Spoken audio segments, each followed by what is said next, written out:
Adding a credit card to your Fifth Third Bank account is a straightforward process. Follow these steps to complete the addition easily. Step 1. Log into your account. Visit the Fifth Third Bank website or open the mobile app.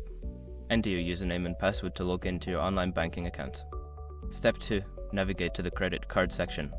Once logged in, look for the Accounts of Credit Cards tab in the main menu. Click on it to access your credit card options. Step 3. Select Add a Credit Card.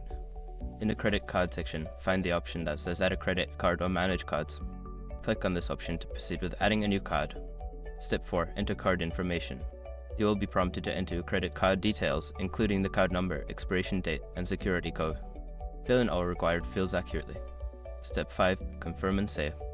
Before filing a refund or dispute, use the eShore.com link in the description to open the refund dispute deadline calculator and confirm your deadline.